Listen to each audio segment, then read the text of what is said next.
जय माँ कामाख्या, जय माँ जगदम्बा। दोस्तों, सभी साधक साधिकाओं का स्वागत है मेरा चैनल कामाख्या के अघोरी में।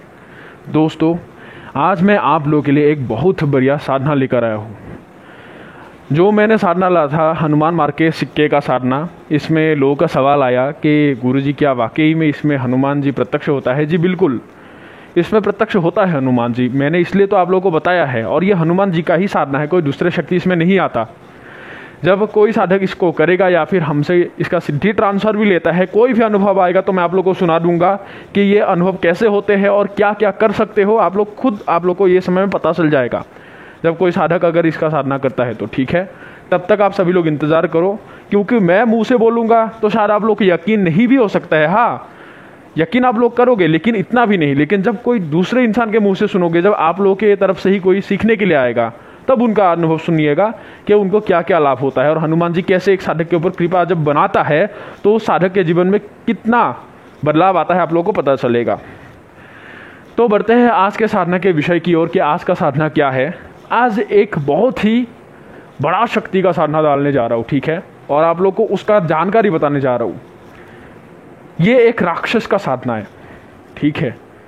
दैत्य का साधना तो आप लोगों ने सुन लिया, अभी आप लोगों को मैं एक राक्षस का साधना बताने जा रहा हूं, ठीक है। और इसका नाम क्या है? इसका नाम है हडुम्बा राक्षस का साधना, ठीक है। और इसका जो शक्ति है, इसका शक्ति किस हिसाब से मिलता है? एक बेताल है जिसको बोला गया है भू बेताल, ठीक है। पंच महाबेतालों के हिसाब से एक बेताल होते हैं जो भू बेताल होते हैं।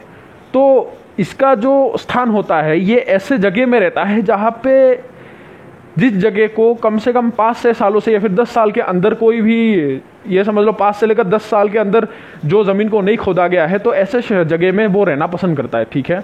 बंजर ज़मीन जिसमें लोग ज़्यादा आना जाना ना हो, ठीक है, जैसे दूर दराज के पहाड़ी इलाके, तो ऐसे जगहों में इसका पाया जाता है। और इसका साधना करोगे तो उसी जगह में ही सफलता हासिल होगा, ठीक है। और इसका साधना किस प्रकार किया जाता है और कैसे इसको वश में करोगे, और इसमें सामग्री क्या क्या लगता है, और ये आप लोग के लिए क्या क्या करेगा, तो ये चीज़ें आप लोग को मैं बताता हूँ। तो बढ़ते हैं अभी विधि की ओर। सबसे पहला होता है इसमें स्थान का, किस स्थान का चुनाव करोगे। अगर इसमें स्थान का चुनाव करना है तो वही दोनों का स्थान का चुनाव करना है, या फिर कोई पहाड़ी इलाका जिसमें लोगों का जनबसती आसपास ना हो, कम से कम ये समझ लो 1.5 किलोमीटर के आसपास कोई जनबसती ना हो। अन्यथा अगर ऐसा जमीन लोगे जिसमें 5 से लेकर 10 साल के अंदर खुदाई ना किया गया हो, तो ऐसे शक्ति इस जगह में ही होगा। ये दोनों जगह में आप लोगों का साधना होगा। अभी दिशा कौन सा लेना है? इसमें आप लोगों को जो दिशा लेना है वो दक्षिण दिशा की ओर मुंह करके आप लोगों को बैठना होगा, ठीक है। और इसमें जो आसन लोगे, इसमें भेड़ का आसन भी लोगे या फिर कोई भी जीव का, गाय को छोड़कर कोई भी जीव का आसन में आप बैठ सकते हो, ठीक है। तो भेड़ का आप लोग जो चमड़े का आसन है वो आप लोग इसमें उपयोग कर सकते हो। और जो वस्त्र लोगे, वस्त्र जो होगा आप लोगों का काला, इसमें आसन आप लोग या फिर जो वस्त्र है वो आप लोग पहनोगे, ठीक है। उसके बाद आप लोगों को जो माला होगा, माला कौन सा लेना है? माला जो होगा इसमें जो बिल्ली मंगलवार या फिर शनिवार के दिन मरता है, वो बिल्ली का जो हाड़ है, जो हड्डी है, उस हड्डी का जो माला होगा, उस हाड़ के जो अस्थि होगा, वो अस्थि के माला से ही जप होगा, ठीक है। उसके बाद आप लोगों को करना क्या है कि सामग्री इसमें कौन सा लेना है। इसमें आप लोगों को सामग्री जो लोगे इसमें होगा कि इसमें सुपारी लेना है आप लोगों को। उसके बाद लेना है सिंदूर, तांबे के दीपक, ठीक है। और जो दीपक होगा वो एक खोपड़ी के ऊपर रखकर आप लोग जलाओगे, ठीक है। अगर मान लो तांबे का नहीं मिलता है और इससे भी अगर बढ़िया लेना है तो मिट्टी का ही ले लो सभी लोग, कोई दिक्कत नहीं है। तांबे का भी माना गया है तो इसमें आप लोग मिट्टी का भी ले सकते हो, ठीक है, कोई दिक्कत नहीं है।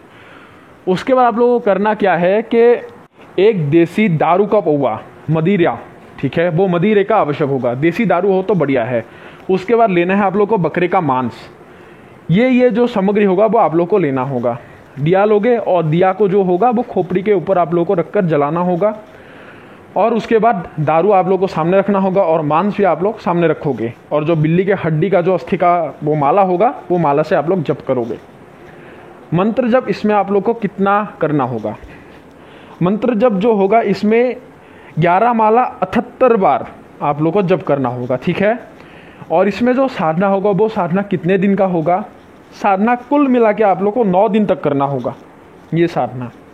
और ज़्यादा से ज़्यादा अगर मान लो कोई साधक को देर होता है, उसका ऊर्जा शक्ति कम होता है, तो 13वें दिन तक वो चला जाएगा। उसके बाद एक दिन भी ज़्यादा नहीं लगता। ये समझ लो कि 9 दिन में ही वो प्रत्यक्ष हो जाता है, ठीक है। अगर नहीं होता है तो 13वें दिन तक आप लोग इंतजार करो, करते रहो। तो 13वें दिन वो जो राक्षस होगा वो राक्षस आप लोग को दर्शन देना ही देना है, ठीक है। उसके बाद आप लोग करना क्या है कि जैसे ही मान लो आज आप प्रथम दिन आप लोगों का है साधना का, आप लोग 11 माला 78 बार आप लोग जप कर रहे हो। उसके बाद हर दिन आप लोगों को एक माला ज़्यादा करते रहना है उसमें। जैसे दूसरा दिन 12 माला 78 बार, ऐसा आप लोग को एक माला बढ़ाते रहना है, ठीक है। और उसके बाद जैसे ये साधना आप लोग करोगे, उससे भी पहले आप लोग को जो भोग होगा, भोग में एक सुरक्षा घेरा खींच देना है। दिए भी आप जला दोगे। उसके बाद आप लोग का खुद का शरीर में भी सुरक्षा करके, शरीर सुरक्षा करके, आसन बंधन करके, भूमि बंधन करके शुद्धिकरण करना होता है। उसके बाद क्या होता है, आप लोग खुद एक अपना सुरक्षा घेरा खींचोगे, ठीक है। सुरक्षा घेरा 2 प्रकार के होते हैं। इसमें आप कोई लोहे के चाकू, छुरी, कोई लोहे का कील, या फिर आप लोग इसमें पानी में भी मंत्र को पढ़ के आप लोग उसको सुरक्षा लगा सकते हो। अगर कोई साधक इस साधना को करेगा तो मैं उन लोगों को बता दूंगा कि इसके लिए कौन सा सुरक्षा अच्छा होगा, क्योंकि हर सुरक्षा घेरा हर शक्ति के लिए नहीं होता। कुछ छोटा मोटा सुरक्षा घेरा होता है, वो शक्ति आसानी से तोड़ देता है अगर शक्तिशाली शक्ति हुआ तो, ठीक है। उसके बाद आप लोगों को करना क्या है कि ऐसे निरंतर आप लोगों को करते जाना है 9वें दिन तक। अगर 9वें दिन ना हो तो 13वें दिन तक। साधना को कभी भी ये मन में भावना मत लाना कि मेरा साधना विफल हो गया, साधना में कोई अनुभव नहीं हो रहा है, ठीक है। और अनुभव जो होता है वो क्या क्या होता है, अभी पहले मैं आप लोग को वो बताता हूँ, ठीक है। जैसे ही इस साधना को आप लोग पहला दिन करोगे, ज़्यादा से ज़्यादा तीसरा दिन आने ही वाला होगा, जैसे ही पहला माला आप लोग जब करोगे तो उसी में ही प्रकृति में हलचल मचना शुरू हो जाएगा, ठीक है। उसका वातावरण में परिवर्तन आ जाएगा एक, और ऐसा एक डरावना माहौल पैदा हो जाएगा जिसमें उस जगह में रहने वाले शक्तियों का, चाहे प्रेतात्मा हो, पिशाच हो, कोई भी शक्ति हो, वो आके आप लोग को डराना शुरू हो जाएगा। और अक्सर यहाँ पे क्या होता है, इस राक्षस के साधना में चुड़ैलों का आना अक्सर देखा गया है, ठीक है। मेरे गुरु भाई ने जो इस साधना को किया था, और मेरे पिताजी ने भी जो इस साधना को किया था जब मैंने भी किया था, तो हम लोगों का अनुभव ये हुआ कि अक्सर इसमें जो चुड़ैले होते हैं ये सबसे ज़्यादा इसमें दिखाई देता है, और आप लोग के आसपास घूमना शुरू हो जाता है, और आप लोगों को डराता भी है। क्योंकि क्या होता है कि इसमें ये जो राक्षस होता है ये उन चीज़ों को मार देता है अगर सामने मिल गया। डाकिनी भी इससे देखकर भाग जाता है, इतना शक्तिशाली होता है।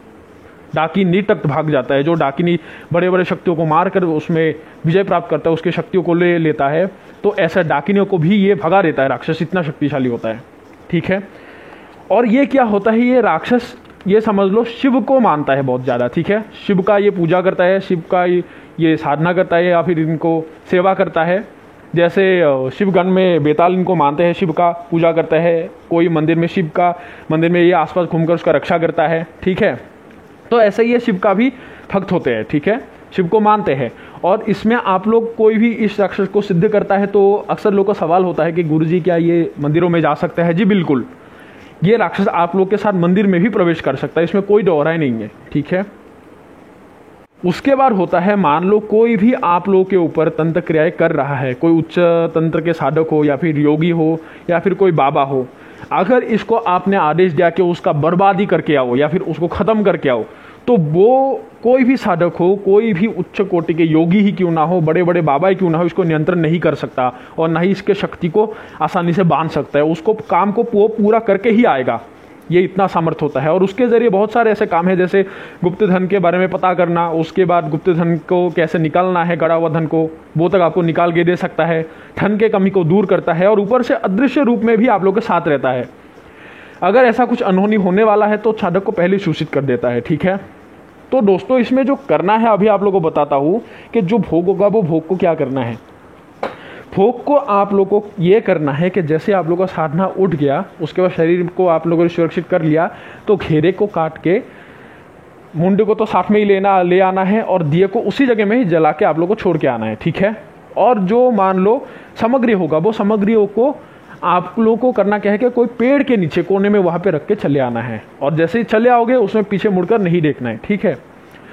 ऐसे ही निरंतर, जैसे ही मान लो 9वें दिन तक क्या, तो 9वें दिन जैसे ही वो मान लो शक्ति आकर हाजिर हुआ वो राक्षस, और राक्षस जब आएगा, आते समय ऐसा नहीं होगा कि वो आप लोगों को आके सीधा डराना शुरू हो जाएगा, वो आसपास की शक्तियां ही ज़्यादा आप लोगों को डराएगा, ठीक है। राक्षस इसमें ज़्यादा नहीं डराएगा। हाँ, जब वो कोई रूप धारण करके आएगा तब बहुत उग्र होगा वो, बस इसमें ही आप लोगों को डगमगाना नहीं है। क्योंकि आप लोग को एक बात याद रखना, अक्सर लोग बोलते हैं कि हमें सफलता नहीं हासिल होता। आप लोग को बात बताता हूँ एक, कि सफलता होता है 5 नंबर के सीढ़ी, 4 जो चौथा जो 4 नंबर का 1 2 3 ऐसे करके जो 4 सीढ़ी होता है, वो क्या क्या होता है। इसमें पहला सीढ़ी होता है आप लोगों का इच्छा शक्ति, ठीक है। दूसरा होता है आत्मविश्वास, तीसरा होता है प्रचेष्टा, चौथा होता है धैर्यशीलता, उसके बाद ही आप लोग को मिलेगा सफलता, ठीक है।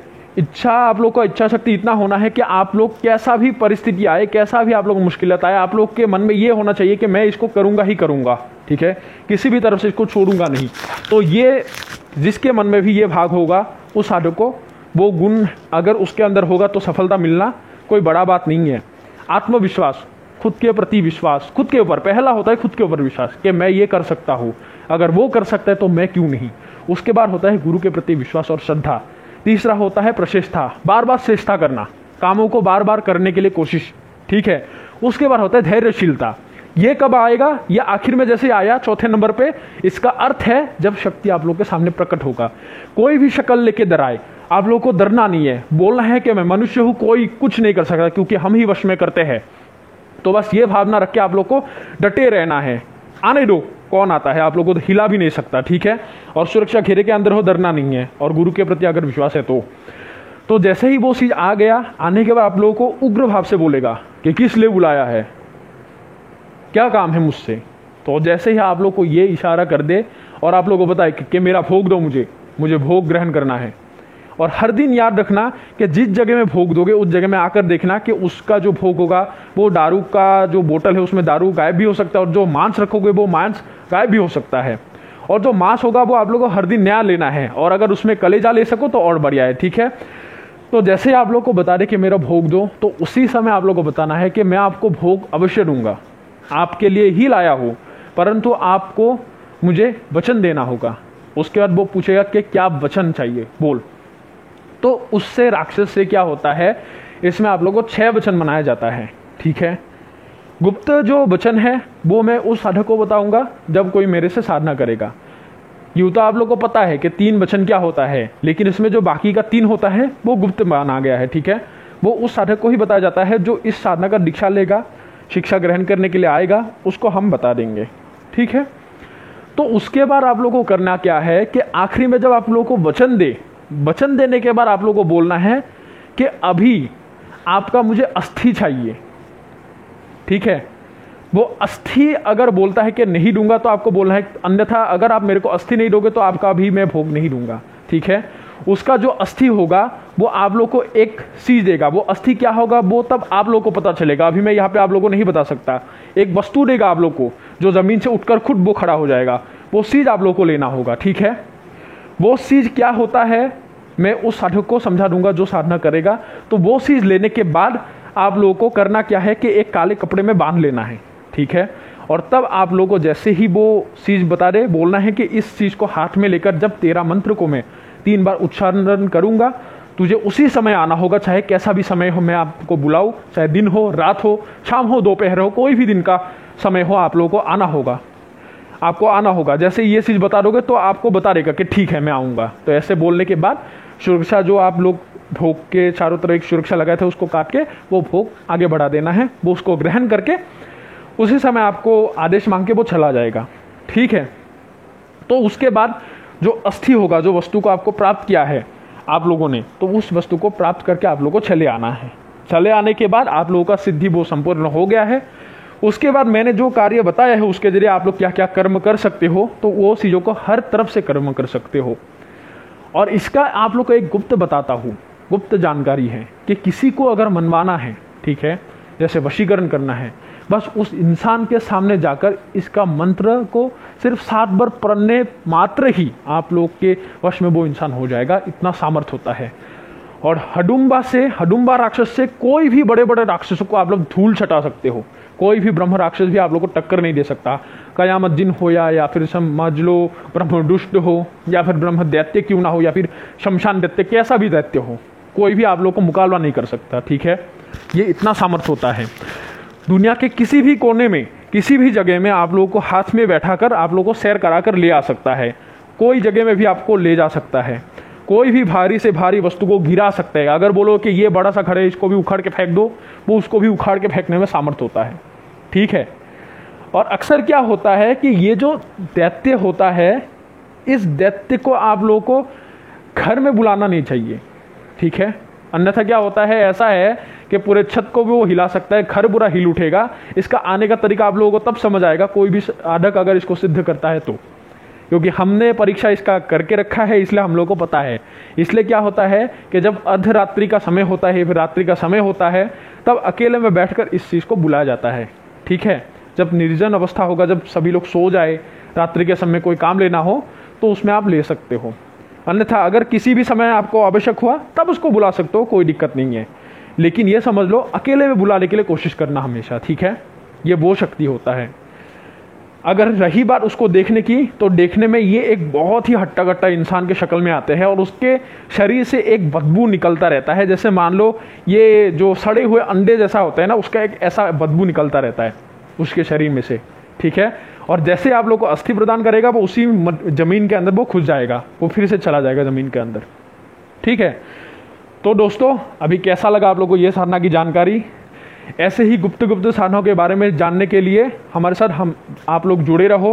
और अगर कोई साधक को ये साधना करना है अथवा इसका शक्ति का ट्रांसफर लेना है, तो ट्रांसफर भी किया जाएगा, लेकिन वही साधक आए जो निडर हो। और ये जो साधना होगा, ये हम सिर्फ 3 लोगों को ही इसका ट्रांसफर प्रदान करेंगे, सिर्फ 3 लोगों को, ज़्यादा नहीं इसमें। ठीक है, बाकी साधना के ट्रांसफ़र के लिए आप लोग आ सकते हो, लेकिन इसमें सिर्फ 3 लोगों को दिया जाएगा।